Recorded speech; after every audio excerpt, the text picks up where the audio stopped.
بسم اللہ الرحمن الرحیم السلام علیکم ورحمۃ اللہ وبرکاتہ بسم اللہ والصلاة والسلام علی رسول اللہ وعن انس بن مالک رضی اللہ عنہ قال سمعت رسول اللہ صلی اللہ علیہ وسلم يقول قال اللہ تعالی یا ابن آدم انک ما دعوتنی ورجوتنی غفرت لك ما كان منك ولا أبالي يا ابن آدم لو بلغت ذنوبك عنان السماء ثم استغفرتني غفرت لك يا ابن آدم إنك لو أتيتني بقراب الأرض خطايا ثم لقيتني لا تشرك بي شيئا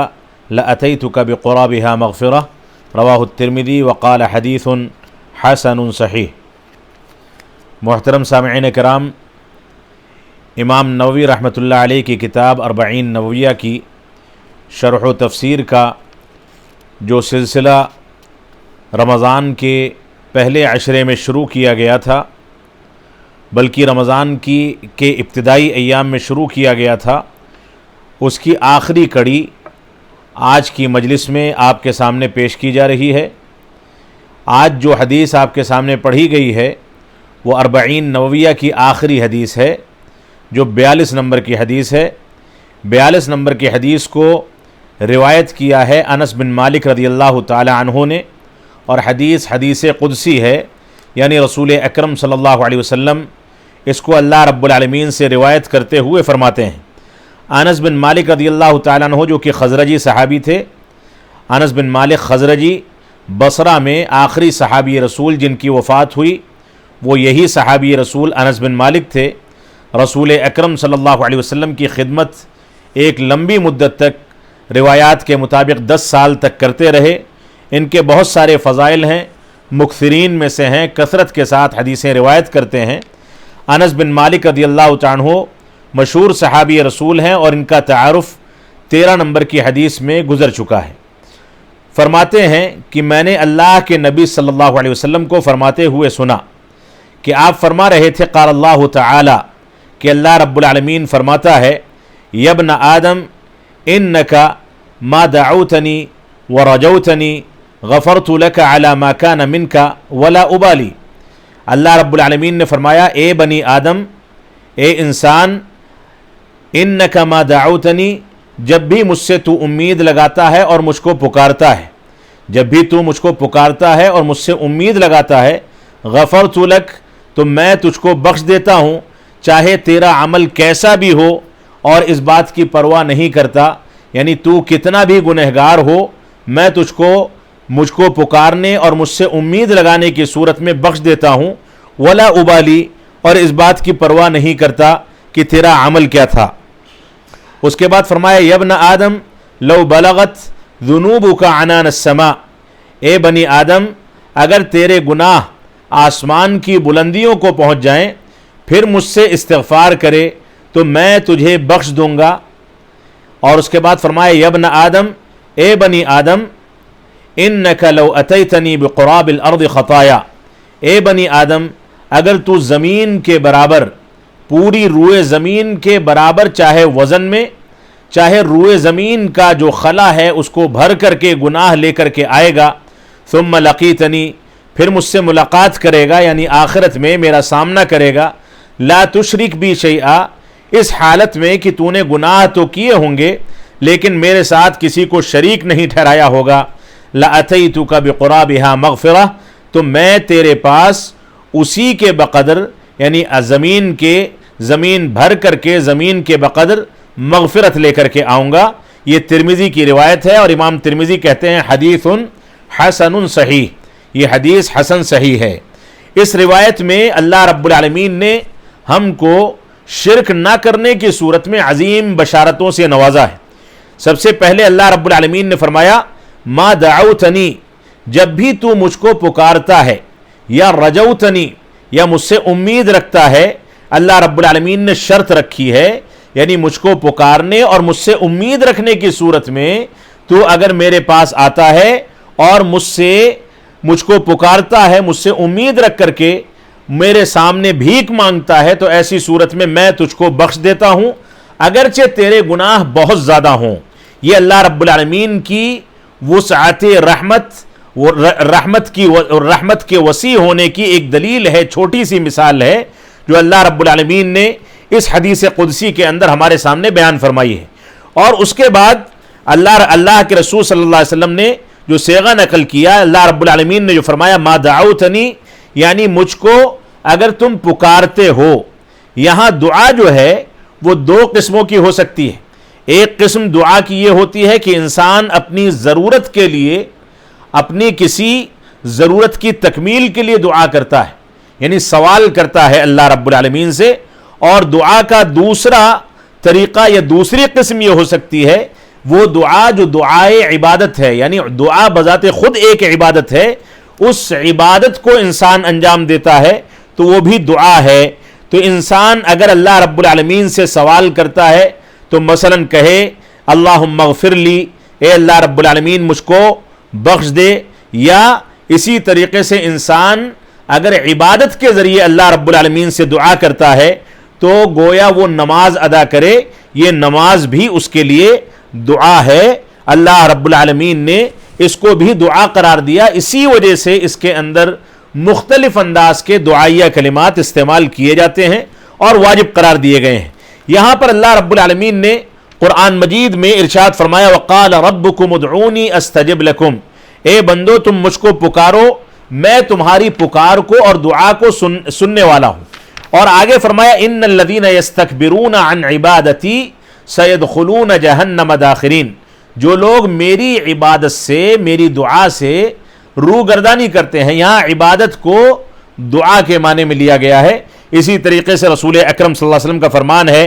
ترمذی کی صحیح روایت ہے کہ اللہ کے نبی صلی اللہ علیہ وسلم نے فرمایا الدعاء هو العبادہ، دعا یہی اصل میں عبادت ہے، یعنی انسان دعا کرے یہی اصل عبادت ہے. اور جو عبادات ہم پر واجب کی گئی ہیں ان عبادات میں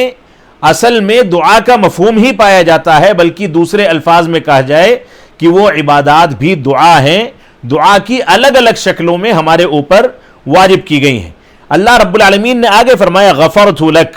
اگر تو مجھ کو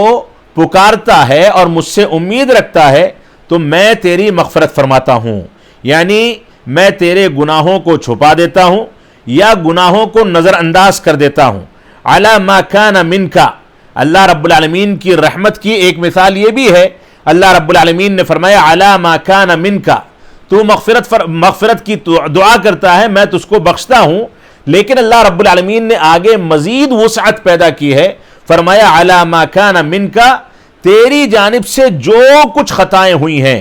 جو کچھ کوتاہیاں ہوئی ہیں، جو کچھ گناہ کے کام تو نے کی ہیں، وہ کتنے بھی ہوں میں تجھ کو بخشنے والا ہوں. ولا ابالی، اور میں اس بات کی کچھ بھی پرواہ نہیں کرتا کہ میں تیرے گناہ کتنے ہیں اور میں کس کو معاف کر رہا ہوں. اس کے بعد اللہ رب العالمین نے فرمایا یا ابن آدم لو بلغت ذنوبک عنان السماء، اے بنی آدم اگر تیرے گناہ آسمان کی بلندیوں کو پہنچ جائیں. عنان السماء سے مراد یہ ہے آسمان کے اوپر کے حصے تک، یعنی بہت زیادہ انسان گنہگار ہو جائے تو ایسی صورت میں بھی اللہ رب العالمین اس کو معاف فرما دیتا ہے. آسمان کی مثال جو ہے ایک قبے کی طرح سے ہے. قبہ کہتے ہیں کسی گول شکل میں کسی چھت کو، یعنی جیسے گنبد ہوتا ہے نیچے سے نظر آتا ہے کہ اس کے اندر گولائی ہوتی ہے، اسی طریقے سے پوری دنیا پر آسمان کو ایک قبے کی شکل میں رکھا گیا ہے. اس کے جوانب بھی ہیں اور اس کے درمیان کا حصہ بھی ہے، اور اسی طریقے سے اس کا سب سے اوپر کا حصہ یا سب سے بلند حصہ وہ ہے جو درمیان میں ہے. ظاہر سی بات ہے قبہ جو ہوگا اس کے اندر سب سے زیادہ بلندی اس کے درمیان میں ہوتی ہے. تو آسمان کی مثال اسی طرح سے ہے جو اللہ رب العالمین نے یہاں پر ذکر فرمائی کہ عنان السماء، آسمان کی بلندیوں کے برابر بھی تیرے گناہ پہنچ جائیں تو بھی میں تجھ کو معاف کرنے والا ہوں. ثم استغفرتنی، اللہ رب العالمین نے فرمایا آسمان کی بلندیوں پر تیرے گناہ پہنچ گئے اور اس کے بعد تو مجھ سے استغفار کرتا ہے، یعنی مجھ سے مغفرت طلب کرتا ہے، چاہے استغفر اللہ کے ذریعے، چاہے اللہم اغفر لی کے ذریعے، چاہے دوسرے مختلف الفاظ میں اللہ سے توبہ و استغفار کرتا ہے، اللہ رب العالمین کے آگے اپنے آپ کو فقیر بنا کر کے اور اللہ رب العالمین کے تقوی اور پرہیزگاری کو اختیار کر کے اور اخلاص کے ساتھ دعا کرتا ہے، تو اللہ رب العالمین نے فرمایا تو میں تجھ کو بخشنے والا ہوں، ثم استغفرتنی، تو مجھ سے استغفار کرے گا تو غفرت لک، میں تجھ کو بخش دوں گا۔ اور اس کے بعد اللہ رب العالمین نے اسی حدیث مبارکہ کے تیسرے صیغے میں فرمایا یا ابن آدم انک لو اتیتنی بقراب الارض خطایا ثم لقیتنی لا تشرک بی شیئا لاتیتک بقرابها مغفرہ، اے بنی آدم اگر تو میرے پاس اس حالت میں آئے گا کہ تو نے پورے روئے زمین کے برابر گناہ کر رکھے ہوں گے، ثم لقیتنی، پھر تم مجھ سے ملاقات کرے گا اس حالت میں کہ تو نے میرے ساتھ کسی کو شریک نہیں ٹھہرایا ہے، لَأَتَيْتُكَ بِقُرَابِهَا مَغْفِرَةً، تو میں تیرے پاس اسی کے بقدر مغفرت لے کر کے آؤں گا۔ اس صیغے میں، اس کلمے میں اللہ رب العالمین نے فرمایا لو اتیتنی، اگر تو میرے پاس آئے گا، یعنی موت کے بعد جب تیری مجھ سے ملاقات ہوگی، تو ایسی صورت میں اگر تو دنیا میں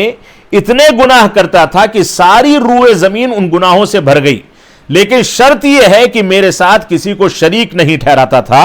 تو ایسی صورت میں اللہ رب العالمین نے مغفرت کا وعدہ فرمایا ہے۔ تو فرمایا لو اتیتنی، اگر تو موت کے بعد میرے پاس آئے گا، بقراب الارض خطایا، زمین کے برابر گناہ کو لے کر کے، قراب الارض سے مراد یعنی زمین کے برابر، چاہے زمین بھر کر کے یا زمین کے برابر، زمین کے وزن کے برابر، یا اسی طریقے سے زمین کے حجم اور سائز کے برابر اگر گناہ لے کر کے آتا ہے، یعنی گناہ کا پٹارا تیرا بالکل بھرا ہوا ہے، لبالب بھرا ہوا ہے، اس کے باوجود تجھ کو میں بخش دوں گا، لیکن ایک شرط ہے کہ میرے ساتھ تو نے کسی کو شریک نہ ٹھہرایا ہو۔ تو وہی فرمایا اللہ رب العالمین نے لا تشرک بی شیئا، اتنے گناہ لانے کے باوجود میں تجھ کو بخش دوں گا، اس شرط کے ساتھ کہ لا تشرک بی شیئا، تو میرے ساتھ کسی کو شریک نہیں ٹھہراتا تھا۔ یہاں شیئا کا لفظ نکرہ استعمال کیا گیا ہے، یعنی عموماً انسان کسی بھی چیز کو اللہ رب العالمین کے شریک نہیں ٹھہراتا، نہ اس کی ربوبیت میں، نہ اس کی الوہیت میں، نہ اس کے اسماء و صفات میں، کسی بھی چیز میں اللہ رب العالمین کے کا کسی کو شریک نہیں ٹھہراتا، اور اسی طریقے سے نہ شرک اصغر کرتا ہے اور نہ شرک اکبر کرتا ہے۔ یہاں شیئا کا لفظ نکرہ استعمال کر کے اللہ رب العالمین نے شرک کی تمام قسموں کو بیان فرما دیا۔ بعض روایات میں ملتا ہے کہ شرک کی مثال ایسی ہے جیسے رات کی تاریکی میں بالکل اندھیری رات ہو، اس رات میں کالی چٹان پر کالی چونٹی رینگتی ہے تو کسی آدمی کو پتہ نہیں چلتا، کیونکہ اس کے رینگنے کی نہ کوئی آواز ہوتی ہے، کالی اور سیاہ رات کی وجہ سے اس کا رنگ بھی دکھنے میں نہیں آتا، اور سیاہ چٹان پر ہوتی ہے، اس وجہ سے وہ مزید چھپ جاتی ہے۔ تو یہی مثال انسان کی زندگی میں شرکیات کی ہے کہ انسان اپنی زندگی میں شرک سے اگر بچنے کی کوشش نہیں کرتا تو شرک اسی طریقے سے خاموشی کے ساتھ چور دروازوں سے انسان کی زندگی میں داخل ہو جاتا ہے۔ تو یہاں نکرہ فرمایا، لفظ کو نکرہ بیان کیا گیا کہ کوئی بھی چیز تو میرے ساتھ نہ شرک اصغر میں نہ شرک اکبر میں، شرک کا کچھ بھی شائبہ تیرے اندر نہیں ہوگا۔ یہاں پر انسان کبھی کبھی یہ سمجھتا ہے کہ وہ شرک کرنے والا سرے سے نہیں ہے، وہ اہل توحید میں سے ہے۔ بہت سارے لوگ ایسا سمجھتے ہیں، اور میں یہاں پر وضاحت کروں گا کہ ہماری جماعت کے لوگ، جماعت اہل حدیث کے لوگ بہت خوش و خرم رہتے ہیں کہ ہم توحید اور اہل توحید میں سے ہیں، اس وجہ سے ہم کچھ تھوڑی بہت خطا کر لیں گے تو بھی اللہ رب العالمین بخشنے والا ہے۔ یہ ہماری خام خیالی ہے۔ توحید کا تقاضا یہ ہے کہ ہم نمازوں کی پابندی کریں، توحید کا تقاضا یہ ہے کہ ہم اپنے دلوں میں اخلاص پیدا کریں، کینہ کپٹ کو نکالیں، توحید کا تقاضا یہ ہے کہ ہمارا چہرہ مہرہ اسلامی ہو، توحید کا تقاضا یہ ہے کہ ہمارا لباس اسلامی ہو، توحید کا تقاضا یہ ہے کہ ہم رشتہ داریوں کو جوڑیں، توحید کا تقاضا یہ ہے کہ ہم با اخلاق بنیں۔ تو توحید کے تقاضے بہت زیادہ ہیں، ان تقاضوں کی تکمیل کرنے والا ہی حقیقت میں اہل سنت والجماعت میں سے ہے اور اہل حدیث میں سے ہے. اس کے بغیر اس کا دعویٰ بلا دلیل اور جھوٹا دعویٰ ہے. تو فرمایا کہ یہ بہت سارے، جیسا کہ بتایا گیا کہ بہت سارے لوگ ایسے ہیں جو سستی اور کاہلی کرتے ہیں اور اس کے باوجود یہ سمجھتے ہیں کہ میں مشرک نہیں ہوں. تو انسان مال کو اپنے اندر محبوب رکھتا ہے، مال و دولت کی محبت اس کے دل میں بیٹھی ہوتی ہے، اور اللہ رب العالمین کی اطاعت سے وہ غافل ہو جاتا ہے. ایسی صورت میں بھی کبھی کبھار وہ شرک تک پہنچ جاتا ہے، کیونکہ مال و دولت سے محبت اور محبت کے ساتھ اللہ رب العالمین سے غفلت، یہ عموماً انسان کو اللہ رب العالمین کے بارے میں بدعقیدگی کی چیز میں لے جانے والی چیز ہے. اسی وجہ سے اللہ کے نبی صلی اللہ علیہ وسلم نے فرمایا تعیس عبد الدینار، دینار کا بندہ تباہ و برباد ہو گیا. یعنی پیسے کو پوجنے والا، پیسے کی بنیاد پر دنیا کے اندر خواب دیکھنے والا اور پیسے کی بنیاد پر زندگی گزارنے والا، یہ انسان کبھی بھی کامیاب نہیں ہو سکتا. پیسہ تو آنے جانے والی چیز ہے. انسان کی ضرورت کی تکمیل پوری ہوئی، جو کچھ بتا فقراء و مساکین کو دے دیا گیا، اللہ رب العالمین کی رضامندی کو تلاش کر لیا گیا. تو اللہ کے نبی صلی اللہ علیہ وسلم نے دینار و درہم کے بندوں کی مذموم صفات کا تذکرہ فرمایا ہے کہ دینار و درہم کے جو لوگ بندے ہو کر کے رہ جاتے ہیں، یعنی دینار و درہم کو اپنا معبود مان لیتے ہیں، وہ بھی در حقیقت شرک کرنے والے لوگ ہیں. اللہ رب العالمین نے آگے فرمایا لَأَتَيْتُكَ بِقُرَابِهَا مَغْفِرَةً، اگر تو نے گناہ کیے ہوں گے لیکن شرک سے بچا ہوگا، لَأَتَيْتُكَ بِقُرَابِهَا مَغْفِرَةً، تو میں تیرے پاس روئے زمین کے حجم کے برابر یا روئے زمین کے وزن کے برابر یا روئے زمین کو بھر کر کے مغفرت لے کر کے آؤں گا. یہاں پر تقاضا کیا ہے؟ تقاضا یہ ہے کہ ہم عدل کا تقاضا یہ ہے کہ اللہ رب العالمین ہماری خطاؤں پر ہماری گرفت فرمائے. ہم جو کچھ گناہ کے کام کرتے ہیں اس پر اللہ رب العالمین ہم کو عذاب دے. عدل کا تقاضا یہ ہے. لیکن اللہ رب العالمین کی رحمت اس کے غضب پر غالب ہے، اس وجہ سے اللہ رب العالمین نے یہاں خطا ہونے کے باوجود معافی کا عام اعلان کر دیا ہے، صرف ایک شرط کے ساتھ کہ انسان اللہ رب العالمین کے ربوبیت میں، الوہیت میں، اسماء و صفات میں کسی کو شریک نہ ٹھہرائے اور شرک اکبر اور شرک اصغر دونوں سے اپنے آپ کو بچا کر کے چلے. یہ عظیم روایت امام نووی رحمۃ اللہ علیہ نے اپنی کتاب کی آخری روایت کے طور پر پیش کی ہے. اس روایت میں اللہ رب العالمین نے حدیث قدسی میں اللہ رب العالمین نے بنو آدم کے شرف اور اس کے مقام کا تذکرہ فرمایا ہے. اسی وجہ سے اللہ رب العالمین نے بار بار فرمایا یبن آدم، اے بنی آدم، اے بنی آدم. تو اللہ رب العالمین نے اس کا تذکرہ قرآن مجید میں بھی فرمایا، سورہ اسراء میں آیت نمبر 70 میں وَلَقَدْ كَرَّمْنَا بَنِي آدَمَ وَحَمَلْنَاهُمْ فِي الْبَرِّ وَالْبَحْرِ، کہ ہم نے بنی آدم کو دوسروں کے مقابلے میں زیادہ عزت دی ہے. اسی طریقے سے اللہ رب العالمین سے جو آدمی امید رکھتا ہے اور دعا کرتا ہے تو اللہ رب العالمین اس کو بخش دیتا ہے. اس سے اللہ رب العالمین کی رحمت کا اندازہ ہوتا ہے. ایک چیز اس روایت میں ذکر کی گئی توبہ کے بارے میں کہ انسان توبہ کیسے کرے، یعنی مغفرت کا تذکرہ ہے، اللہ رب العالمین نے وعدہ فرمایا ہے، اسی کے ضمن میں یہاں پر توبہ کا تذکرہ آنا ضروری ہے کہ اللہ رب العالمین اس کو بخش دیتا ہے جو توبہ کرتا ہے. اسی وجہ سے اللہ رب العالمین نے فرمایا لو رجوتنی ودعوتنی، اگر تو مجھ کو پکارتا ہے اور مجھ سے امید رکھتا ہے، یہ امید رکھنا اور پکارنا یہی در حقیقت توبہ ہے. تو یہ توبہ جب انسان کرتا ہے تو اللہ رب العالمین اس کی توبہ کو قبول فرماتا ہے. تو توبہ کی پہلی شرط یہ ہے کہ ایک تو یہ ہے کہ اللہ رب العالمین کا اخلاص اس کے اندر ہونا چاہیے، یعنی صرف اور صرف اللہ رب العالمین کی رضامندی کے لیے انسان توبہ کرے. اس کی دوسری شرط یہ ہے کہ جو کچھ ہم نے گناہ کیا ہے اس پر ہم کو ندامت ہونی چاہیے کہ ہم نے جو کچھ کیا ہے وہ غلط ہے. اس کی تیسری شرط یہ ہے کہ ہم نے معصیت کا جو کام کیا تھا اس سے توبہ بھی کی جائے اور اس کو چھوڑ دیا جائے، اس کو دوبارہ سے انجام دینے کی کوشش نہ کی جائے بلکہ اس سے دوری اختیار کر لی جائے. توبہ کی چوتھی شرط یہ ہے کہ انسان اس بات کا عزم اور حوصلہ رکھے، اس بات کا وعدہ کرے کہ دوبارہ سے اس گناہ کو انجام نہیں دے گا۔ اور پانچویں شرط اور آخری شرط توبہ کی یہ ہے کہ توبہ جو ہے وہ توبہ کی قبولیت کے اوقات میں کی جائے، یعنی ایسا نہ ہو کہ انسان کے غرغرے کا وقت ہو، یا بعض روایات میں ملتا ہے کہ جب سورج پورب سے طلوع ہونے لگے گا، پچھم سے طلوع ہونے لگے گا، تب انسان کی توبہ قبول نہیں کی جائے گی۔ تو توبہ کو